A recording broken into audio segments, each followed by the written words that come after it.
Bismillahirrahmanirrahim.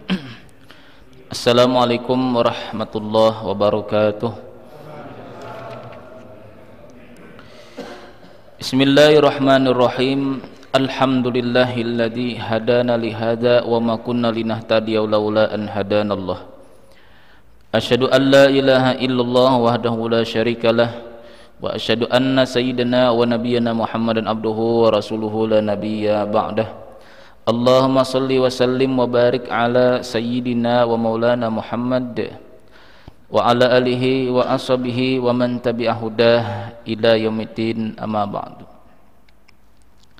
Jemaah Masjid Jamiatul Ummah yang dirahmati Allah Subhanahu wa taala, alhamdulillah kita kembali bersyukur kepada Allah Subhanahu wa taala, diberikan rahmat, taufik dan hidayah kita bisa kembali duduk di masjid ini, bisa melaksanakan sholat maghrib berjamaah, dan duduk kita di sini pula tak lupa selalu berniat nawaitu an a'takifa fi hadzal masjid sunnatan lillahi ta'ala, sengaja aku beriktikaf di masjid ini sunat atasku karena Allah.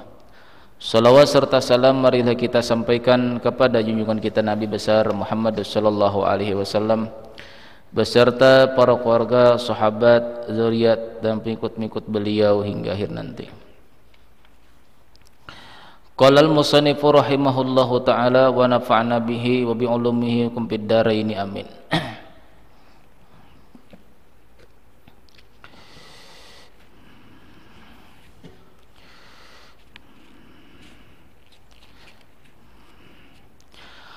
Qala al-Syafi'iyyatu la ba'sa bi tatyibil qabri.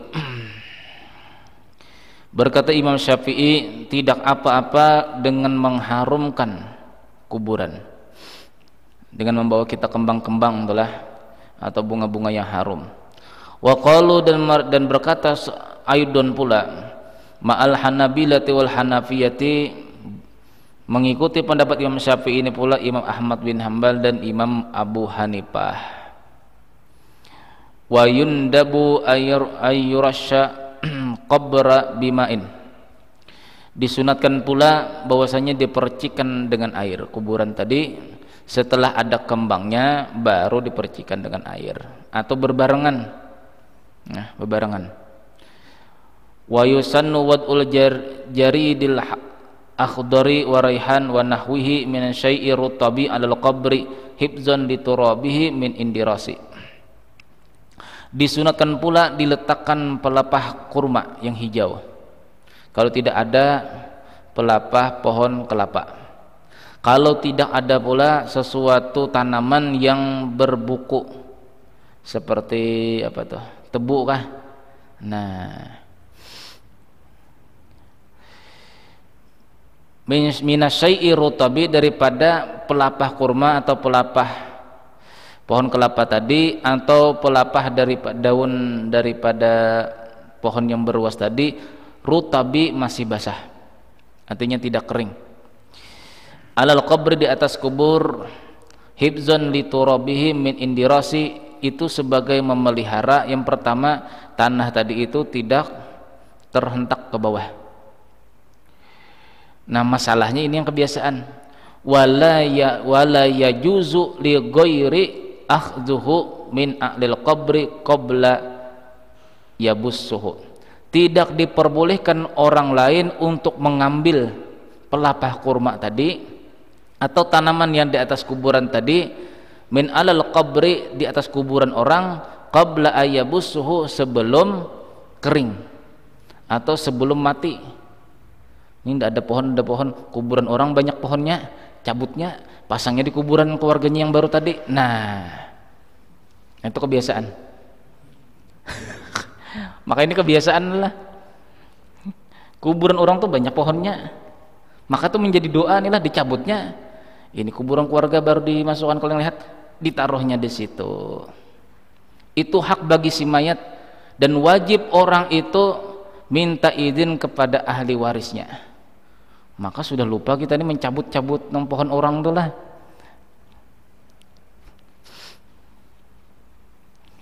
Pas tercabut kuburan orang Cina, Hanya kata Cina, aku perlu juga. Marah orang Cina di dalam kubur. Itu haram, hukumnya haram tuh Pak. Tanaman di atas kuburan orang dicabut, diletakkannya tanaman tadi di atas kuburan keluarganya yang baru dikubur, kecuali minta izin. Ataulah tanaman tadi itu ditanamkan oleh penjaga kubur, disusunnya tanaman tadi, dibibitkan tuh, nah dilestarikan, disusun di samping-samping kubur. Lalu bila ada orang meninggal, itu yang dicabut, jangan yang di atas kuburan orang dicabut. Nah tuh kalau bisa dilestarikan tuh pohon-pohon yang biasa ditaruh di atas kuburan tuh. Karena itu menjadi doa bagi si mayat. Li'anna sahibahu lam yu'rad anhu ila inda yabussuhu, karena bahwasanya pemilik tanaman tadi itu tidak mengizinkan terkecuali tanaman tadi sudah kering, baik pelepah kurma atau pelepah pohon kelapa. Apabila berletak di atas kuburan orang, jangan diambil-ambil kecuali minta izin. Li zawali naf'ihi alladzi kana fihi waqta rutubatihi wa huwa al-istighfaru, karena itu namanya menghilangkan manfaat. Yang manfaat tadi pohon tersebut di waktu masih basahnya. Wa huwal istighfaru, yaitu pohon yang masih basah tadi, belum kering tadi. Al istighfaru, selalu memintakan ampun kepada orang yang di dalam kubur. Lalu kita ambil, sama menghilangkan rahmat punya orang. Jadi biizin inilah biizin. Nah, jadi kalau bisa lagi inilah supaya jangan terjadi lagi hal yang seperti ini di kuburan-kuburan di mana jiwa pun tanaman orang diambil. Ya tadi yang tukang gali kubur, yang penjaga kuburan, tolong bikin ya, dikembangbiakan lah istilahnya, dikembangbiakan tanaman tadi khusus. Nah, bila mau meletakkan di atas kuburan, ambil yang di sini saja, jangan di atas kuburan orang yang sudah lama. Terkecuali sudah mati baru dicabut, tidak apa-apa. Kasihanlah yang dalam kubur, kasihan yang dalam kubur. Wa daliluhum ala rasyil ma'i, dalil bahwasanya disunatkan untuk memercikan air. Anna Rasulullah sallallahu alaihi wasallam rasya ala qabri ibnihi Ibrahim wa wada'a alaihi al-hasaba'u. Adalah Nabi SAW memercikan di atas kubur anak beliau yang bernama Ibrahim, wa wada'a alaihi husaba'a, dan meletakkan Rasulullah SAW di atas kuburan anak beliau yang bernama Ibrahim tersebut husaba'a, tanaman pelepah kurma. Wa kadzalika qala al-Hanafiyatu, demikian pula pendapat Imam Abu Hanifah, itu Imam Malik tadi, Imam Syafi'i. Yukrahu qat'ul nabatir rutabi wal hasisi mim maqbarati, dimakruhkan mencabut tanaman-tanaman yang masih hidup wal hasisi, dan rumput-rumput minal maqbarati, daripada kuburan. Dunal yabisi, terkecuali tanaman atau rumput tadi yabisi, sudah kering.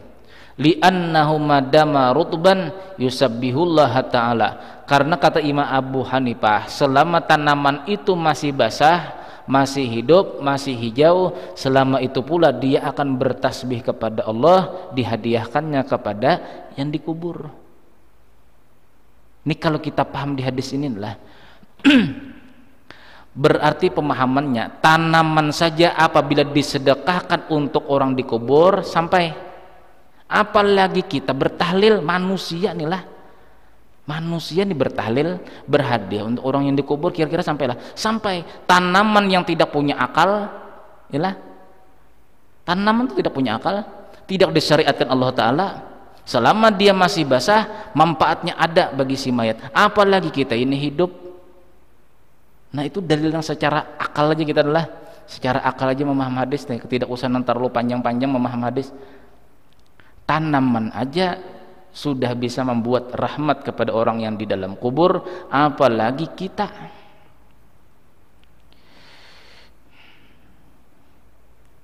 Payu'nisul mayyita, maka kata Imam Abu Hanifah, ini ulama salaf nih, Abu Hanifah ulama salaf pertama. Payunisul mayita, maka tanaman yang hijau tadi kata Imam Abu Hanifah akan memberikan rasa tenang bagi mayat yang di dalam kubur. Apalagi kita baca talqin. Maka pendapat mereka itu alasannya adalah tidak sampai kiriman-kiriman seseorang siapa jua pun terkecuali amal jariah dia, amal sedekah dia, terkecuali apa anak yang soleh. Sedangkan orang lain bilangnya tidak sampai. Nah, ini tanaman bukan keluarga kita, orang lain bukan juga, sampailah sampai. Ada yang 3 hari, 7 hari, inilah 25 hari, 40 hari. Itu sebenarnya perkataan ulama salaf dahulu, kalau tidak salah itu Ibnu Atha. Itu kata beliau lah, manfaat hadiah malam pertama itu manfaatnya sampai malam ketiga. Kita berhadiah lagi sedekah, manfaatnya tadi mulai hari ketiga menuju hari ketujuh. Malam ketujuh kita berhadiah lagi kepada si mayat, manfaatnya sampai 25. Bukan mengikuti Yahudi atau agama-agama Hindu, bukan. Ini pendapat ulama salaf.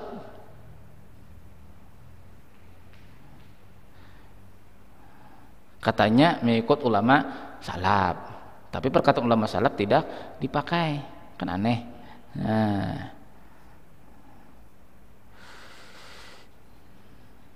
tidak semua, mohon maaf, tidak semua ibadah yang berbarengan sama itu dikatakan kita mengikuti mereka.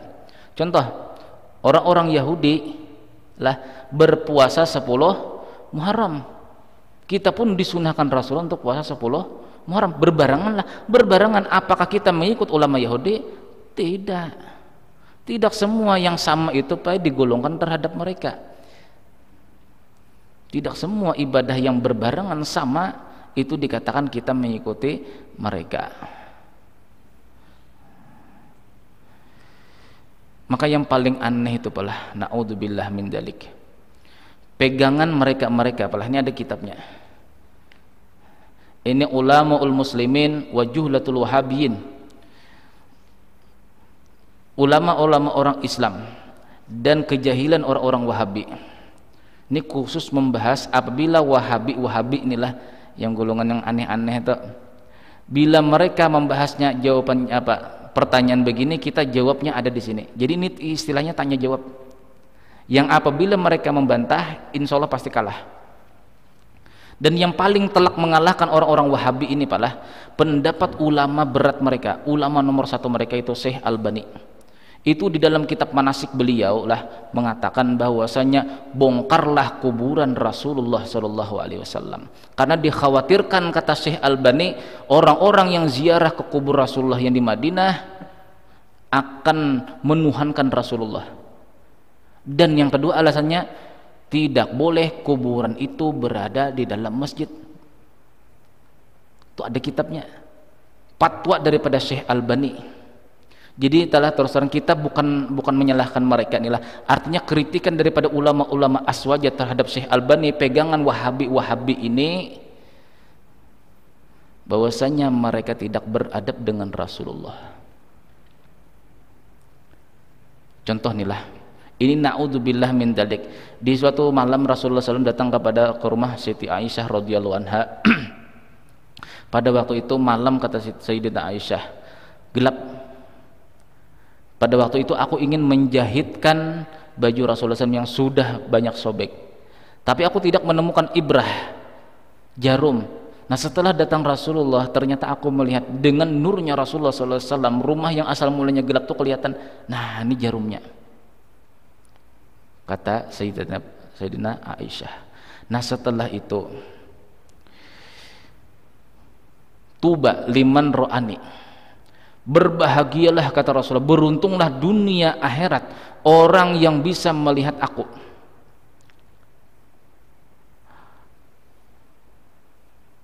Lalu kata Sayyidatina Aisyah, siapa orang celaka itu wahai Rasulullah? Orang yang tidak bisa melihat aku. Siapa mereka wahai Rasulullah? Al-bakhilu, orang yang bakhil. Orang yang bakhil sajalah tidak mau otak-atik kemuliaan Rasulullah, itu dijamin akan celaka dunia akhirat, apalagi mengotak-atik kuburan Rasulullah.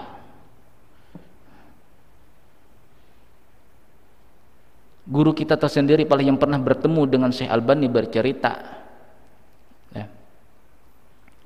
kami pernah mendatangi, kata beliau, Syekh Albani, kami ingin belajar terhadap kepada beliau, ternyata beliau tidak sampai hafal hadis 100 juga pun tidak hafal. Coba Imam Bukhari 700.000, kalau ulama-ulama dulu betul-betul hafal. Jadi mereka itu wajar saja membilangkan ini sahih, ini doib, ini palsu dan lain sebagainya karena mereka hafal. Ini kalau sekedar menukil, arti menukil itu apalah, baca kitab di sini, oh kitab ini mengatakan hadisnya doib, catat dulu. Kitab sini lagi ambil, oh doib, kebanyakan doib, hukumnya doib. Kalau begitu Pak, ulama Nusantara pun bisa, yalah. Ulama Nusantara pun bisa kalau yang seperti itu, sekedar menukil daripada pendapat ulama-ulama hadis. Nah, jadi naudzubillah min dzalik lah. Ghafarallahu lah. Mudah-mudahan Allah telah mengampuni beliau. Sudah wafat. Jadi hati-hati, ini yang diperpegangi oleh Wahabi itu yang pendapatnya bid'ah, kafir, sesat. Ya ini nih. Nah, itu istilahnya nih lah, artinya saya bukan mengkafirkan beliau, tidak. Ini pendapat beliau bahwasanya bongkar saja kuburan Rasulullah. Karena tidak boleh, tidak sah, kata beliau, tidak sah di dalam masjid itu ada kuburan, kita sujud di depan kuburan. Nah, sedangkan di dalam hadis sahih riwayat daripada Imam Tirmidzi dan lain sebagainya mengatakan sahih, tiadalah Allah Subhanahu wa taala itu, kata Rasulullah, mencabut nabinya terkecuali nabi itu akan dikuburkan di situ. Sedangkan rumah Rasulullah berdampingan dengan masjid. Jadi wajar aja beliau dikubur di samping masjid. Kecuali begini, inilah, kecuali misalnya ada Rasulullah SAW bersabda, apabila aku meninggal karena aku ikut masjid, dan tidak boleh menjadikan masjid sebagai kuburan, pindah nanti aku ke Baqi misalnya. Nah, kalau seandainya ada hadis yang demikian silahkan bongkar, tapi tidak pernah ada hadis satu jua pun yang mengatakan bongkarlah kuburanku, kata Rasulullah, pindah ke sana karena rumahku di dekat masjid. Aneh pendapat mereka ini. Nah, itu yang dipegangi oleh mereka, Syekh Albani. Maka banyak Pak, makanya bila sampai membuka Google tuh hati-hati ikut-ikut pendapat Wahabi. Hati-hati. Lihat dulu siapa yang mengkritiknya, siapa yang berpendapat, lihat dulu di bawah tadi. Nah, bila daripada jurusan Albani itu orang-orang Wahabi. Ini terkadang mau mencari pengalaman katanya di Google, inilah pendapat-pendapat masalah fikih. Tapi tidak dilihat itu pendapat siapa. Hadis itu siapa yang mengatakan bahwasanya doib, apabila Syekh Albani, nah itu daripada golongan Wahabi.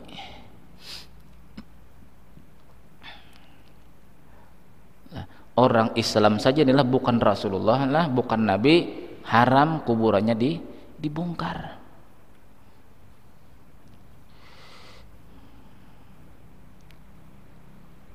Jadi kita kembali tadi adalah tanaman-tanaman yang hidup yang di atas kuburan itu akan menjadi tasbih, mendoakan bagi yang di dalam kubur. Itu makhluk yang tidak disyariatkan Allah Ta'ala untuk beramalan.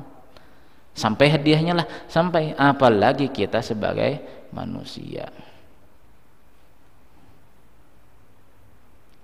Kan dalam Al-Quran itu ada tuh lah ayatnya, tiada dibalas seseorang illa masa'a, terkecuali semua yang telah diusahakannya selama dia hidup.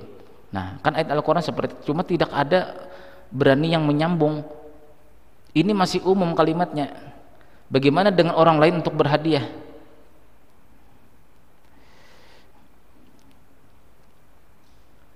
Ya, kalau Rasulullah SAW melarang, nah baru tidak boleh lagi dikias. Inilah, baru tidak boleh lagi dikias.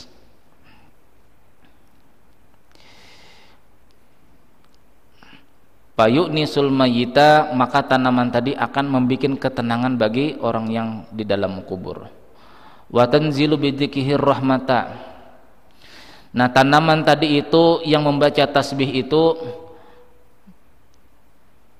tanzilu bidzikrihir rahmata, maka menyebut tasbih tersebut oleh tanaman itu akan menurunkan yang namanya rahmat, yang asal mulanya disiksa lalu tidak disiksa mayat tadi. Wa yundabu wad'ul jaridi wal asi wa nahwihima alal quburi.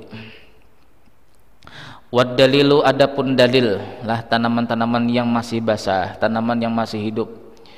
Warada fil hadisi sahih, di dalam hadis sahih, min wad'ihi alaihi salatu wassalam jaridatul hadra'a, bahwasanya meletakkan Rasulullah SAW di atas kuburan akan al jaridatul hadra'a, akan pelapah kurma yang masih hijau.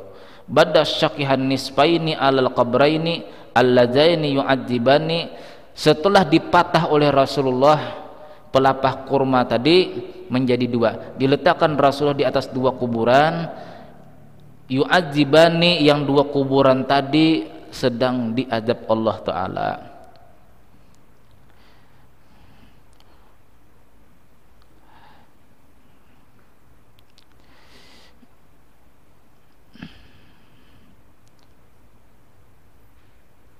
Faqarahatu qat'i dzalika wa in nabata binafsihi, maka makruhlah mencabut tanaman tersebut, wa in nabata binafsihi, sekalipun tanamannya tumbuh dengan sendirinya.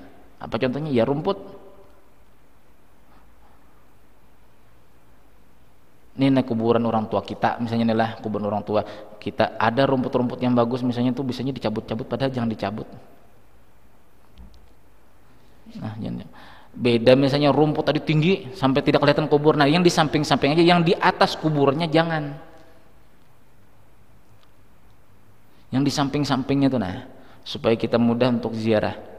Kalau tanaman-tanaman rumput-rumput yang pendek-pendek itu yang di atas kuburan jangan dicabut, itu hukumnya makruh, karena itu masih menjadi doa kepada bagi si mayat. Lima fihi min tafifi hakil mayit, karena itu termasuk daripada menghilangkan untuk hak si mayat. Yang kelima, jam'u aksarim min mayitin fi qabrin wahidin, mengumpulkan mayat yang banyak di dalam satu kuburan. Ittifaq kalimatul fuqaha ala annahu la yajuzu ayyudfana isnani fi qabrin wahidin ila lidaruratin. Sepakat perkataan ulama-ulama fikih bahwasanya tidak boleh mengubur dua orang di dalam satu kuburan terkecuali darurat. Qala Jabir, berkata Jabir bin Abdullah, ini sahabat Rasulullah, dupina ma'a abi rajulun, dahulu kata Jabir bin Abdullah, bapakku ini meninggal, kemudian mau dibarengkan satu kuburan dengan seorang laki-laki. Falam tatib nafsi hatta akhrajtuhu, aku tidak enak bapakku dikubur dengan seseorang yang lain di dalam satu kuburan, aku tidak enak, kata Jabir bin Abdullah, hatta akhrajtuhu, sehingga aku keluarkan laki-laki tadi. Faja'altu fi qabrin ala hiddatin, maka kujadikan kuburan untuk laki-laki tadi itu pada kuburan ala hiddatin, bersendirian. Wali anna Nabi sallallahu alaihi wasallam yadufan fi kulli qabrin illa wahidan, tiadalah Nabi sallallahu alaihi wasallam itu menguburkan seseorang pada satu kuburan terkecuali isinya satu orang. Wad daruratu, adapun darurat, ka'an kasurat amwat, seperti banyak yang sudah meninggal dunia, lokasinya tidak ada lagi, Balikpapan sudah menjadi ibu kota misalnya, tidak ada lagi kuburan untuk memakamkan manusia, nah mau tidak mau adalah ditumpang tindih di sana. Wa asura ifradu kulli mayitin biqabrin, dan sangat sulit untuk memisahkan setiap mayat yang dimasukkan ke dalam kubur, sulit karena sudah sempit. Au lidayiqil makani, atau sempit tempatnya. Au ta'adzuril hafiri, atau sangat sulit yang tukang gali kubur tadi, digali di sebelah sini langsung masuk air, digali sebelah sini tertutup lagi karena lembek tanahnya, tapi kalau bila ke atas masih bisa. Walau kanu dzukuran au inasan ajaniba, sekalipun bersampingan kuburan laki-laki dengan kuburan perempuan. Wa yuqaddamu hina idin al abdalu katarbihim fil imamati, maka disusunlah mayat tadi yang di dalam satu kuburan dengan bersusun fil imamati, orang yang patut untuk menjadi imam. Misalnya ada sekeluargaan meninggal dunia, sepupu-sepupunya meninggal dunia lah, keluarganya meninggal semua, banyak 10 misalnya. Nah, dipilih laki-laki di antara yang 10 tadi itu yang bisa jadi imam siapa? Taruh di paling depan kuburan. Nah, ini lubang nih lah, lubang taruh paling depan sini. Nanti yang di belakang baru yang lain-lainnya. Jadi disusun menghadap kiblat semua, menghadap kiblat, susun di belakang sini, belakang sini, belakang sini, belakang sini. Dan paling belakang itu perempuan. Fayuqaddamul ahaqqu bil imamah ila jidaril qabri, maka yang didahulukan itu, yang pantas itu adalah orang yang pantas menjadi imam, diletakkan di mana? Ila jidaril qabri, menuju dinding kubur. Nah, di dinding kubur. Nah, paling sini, paling depan. Fayakun rajul mimma yalil kiblata. Nah, kemudian laki-laki yang lain itu disusun di belakangnya menuju ke kiblat. Wal mar'atu khalfahu, kemudian perempuan di belakangnya. Was-sabiyyu khalfahuma, kemudian baru anak-anak kecil di belakang daripada keduanya, laki-laki dan perempuan, bersusun. Itulah. Li'annahu sallallahu alaihi wasallam kana yus'alu fi qatli Uhudin an aksarihim Qur'anan, karena dahulunya pada waktu peperangan Uhud, Nabi sallallahu alaihi wasallam ditanya oleh sahabat, bagaimana dengan terbunuhnya orang-orang yang penghafal Quran di medan peperangan Uhud.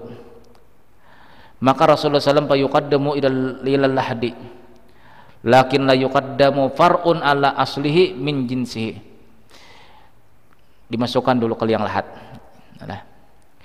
La yuqaddamu far'un an aslihi, tidak boleh ditaruh lebih dahuluan anak ketimbang bapaknya. Wa in ala, sekalipun lebih tinggi derajatnya. Jadi anak nih penghafal Quran, misalnya lah bapaknya tidak hafal Quran, mati berbarengan, sedangkan di balik papannya misalnya sempit, sudah kuburan, yang mana paling depan? Bapaknya dahulu, sekalipun bapaknya tidak hafal Quran, baru di belakangnya anaknya. Hatta yuqaddama jaddu walau min kibalil ummi, sehingga lebih didahulukan kakek sekalipun pada segi pihak ibu. Yang penting bila tua taruh di depan. Wa kadzalikal jaddu, demikian pula kakek. Fa yuqaddamul abu alal ibni, maka didahulukan bapak terhadap anak. Wa in kana afdalu minhu, sekalipun anak tadi lebih mulia daripada bapaknya. Li hurmatil abuwati, karena menghormati nasab daripada kebapaan. Wa tuqaddamul ummu alal ibni, didulukan ibu terhadap anak perempuan. Wa in kanat afdalu, sekalipun anak perempuannya tadi lebih abdul ketimbang ibunya. Wa yuj'alu baina kulli insaini hajizun minat turab, kemudian dijadikan, kata Imam Syafi'i lah, dijadikan pembatas. Nah, ini bapak, nah tadilah ini anak, ini istri lah. Ini apabila ada punya istri, yang suaminya tadilah suaminya, ini istrinya. Apabila anaknya masih kecil, di belakang sini. Tapi apabila anaknya ini sudah besar dewasa, taruh di depan sini, baru di sini anunya anak-anaknya, istrinya, baru anak-anaknya. Nah, antara bapak dengan anak, ibu dengan anak, itu ada dikasih pembatas min turabin, daripada tanah. Dibatasi, yang penting jangan sampai bersentuh. Ini cerita kuburannya, satu kuburan banyak orangnya, dikasih batas dengan tanah. Kama amar Nabi sallallahu alaihi wasallam fi ba'dil ghazawati, sebagaimana Nabi dulu pernah menyuruhkan kepada para sahabat pada waktu sebahagian peperangan, adalah orang yang terbunuh di dalam peperangan.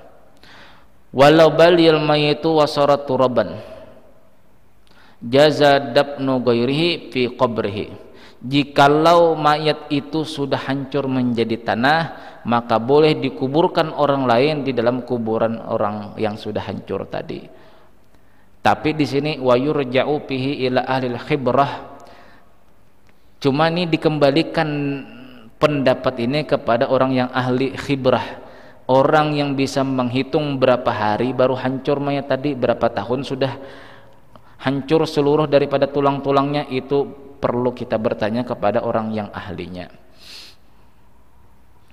Istihlah habis. Sabian ahkamul dafni, hukum daripada mengubur. Li fuqari ara salah satu fi kaifiyati inzalil mayyitil qabra. Ulama-ulama yang tiga, artinya nih apa? Jumhur lah, bukan sepakat, jumhur, kebanyakan ulama tiga mazhab itu mengatakan bahwasanya cara menurunkan mayat ke dalam kubur, memasukkan mayat ke dalam kubur. Faqala al-Hanafiyah, berkata Imam Abu Hanifah, yudkhalul mayyitu mimma yalil qiblata im amkana kama adkhal Nabi sallallahu alaihi wasallam wa antuda janazatu fi janibil qiblati min al-qabri wa yuhmalul mayyitu fayudau fil lahdi fayakunu akhidu lahu mustaqbil qiblati li syarifil qiblati. Maka memasukkan mayat itu mulai samping kiblat. Nah, kiblat ke sana inilah. Nah, berarti ini kepala mayat di sebelah sini. Yang menyurung, bahasa Banjarnya, kalau tidak paham bahasa Indonesia. Bahasa Banjarnya menyurung. Menyurung itu yang menurunkan itu mulai di depan kiblat, yang membelakangi kiblat nih. Nah, ini kepala apa? Kepala kuburan, ini kaki kuburan, ini sampai pas madhab kiblat. Jadi yang menurunkan ini yang membelakangi kiblat.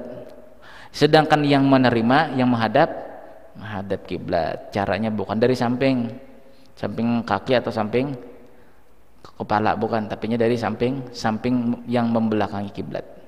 Jadi sampai menghadap kiblat saya tidak. Jadi saya mengangkat mayatnya mulai sini, taruh ke sana. Fayakunul akhidu, adapun orang yang menerima di dalam kubur mustaqbilal kiblati, menghadap kepada kiblat. Wa hadza illam yukhsha 'alal qabri ayyan hara, ini jikalau kuburan tadi itu tidak mengalir daripada di dalamnya tuh air. Ada air misalnya di dalam sana. Wa illa, apabila mengalir, fayasullu min qibli ra'sihi aw rijlihi, maka dimulailah menaruh mayat itu mulai sebelah kaki atau sebelah kepala. Menaruhnya. Kalau kita kan lah biasanya apa? Peti mayat itu kan lah di sini, di sebelah kaki sini, dua orang sebelah kepala sini, turunkan ke bawah. Wa qalal malikiyatu, berkata Imam Malik, ini cuma Imam Malik lagi yang berbeda. La ba'sa ayyudkhalal mayyitu fi qabrihi min ayyi nahiyatin kana. Tidak apa-apa, kata Imam Malik, menurunkan mayat ke dalam kubur itu baik pada sisi mana jua pun, mau sebelah sana kah atau sebelah sini, terserah, kata Imam Malik. Wal qiblatu aula, sedangkan kiblat itu lebih pantas. Wa qala Syafi'iyatul Hanabilah, berkata Imam Syafi'i dan Imam Ahmad bin Hanbal, yustahabu ayyud khalal qabru min indar rijlaihi, dianjurkan bahwasanya memasukkan mayat itu ke dalam kubur itu mulai sisi kakinya dahulu dimasukkan. Jadi kalau saya ini megang kakinya nih lah, ini ada megang badannya, ini megang kepalanya, maka yang awal mula diturunkan tuh kakinya, baru badannya, baru kepalanya. Yang penting ada miring kaki duluan lah masuk ke dalam kubur tadi. Nah, miring begitu, jangan miring begini. Ini namanya menenggelamkan mayat di dalam kubur. Kakinya duluan, jar salah memaham membaca. Kalau diturunkannya begini, berdiri mayat tadi. Maksudnya yang penting ada lebih duluan turun kaki lah daripada kepala. In kana ashalu alaihim, jikalau yang menerima daripada mayat tadi yang dalam kubur itu lebih mudah menerimanya. Summa yasulu salan ila qabri, kemudian diturunkan semua badannya menuju kubur. Nah, itu pendapat dari Imam Syafi'i dan Imam Ahmad bin Hambal. Sedangkan ada hadis lah bahwasanya Ibnu Abbas meriwayatkan bahwasanya Nabi Shallallahu Alaihi Wasallam itu diturunkan mulai kepala beliau. Wali anna dzalika ashalu, karena menurunkan kepala ketimbang kaki itu lebih mudah. Nah itu entah apakah yang terjadi di zaman Rasul itu tidak diceritakan di hadis ini.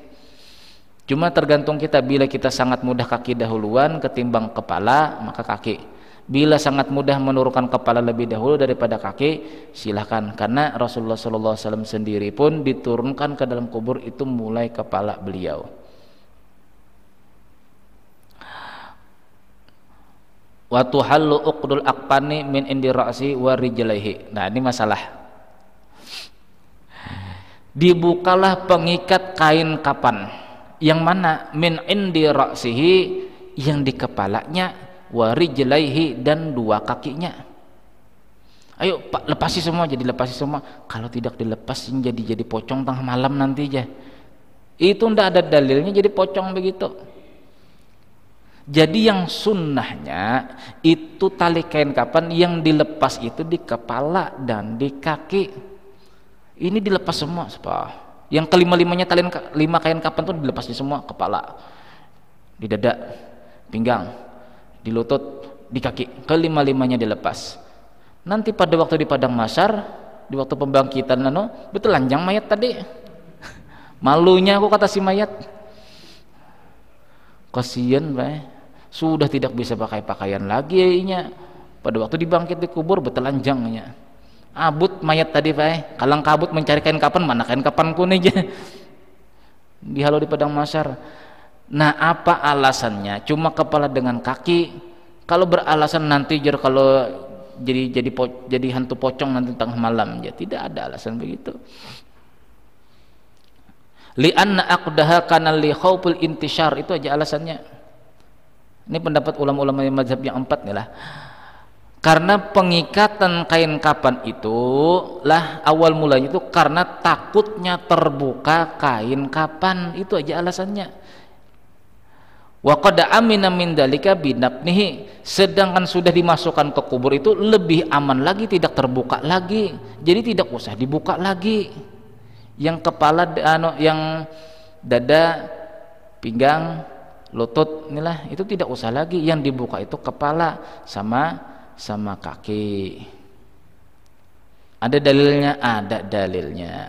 Wa qad rawiya an-nabi sallallahu alaihi wasallam adkhala Na'im bin Mas'ud al-Asja'i qabra. Karena riwayat bahwasanya Nabi SAW pernah memasukkan ke kubur mayatnya Na'im bin Mas'ud al-Asja'i, nazza'a al-akhillata. Nabi SAW pernah membuka daripada tali kain kapan itu bipihi, untuk membuka mulutnya si Na'im bin Mas'ud al-Asja'i tadi. Jadi yang dibuka Rasulullah cuma kepala saja.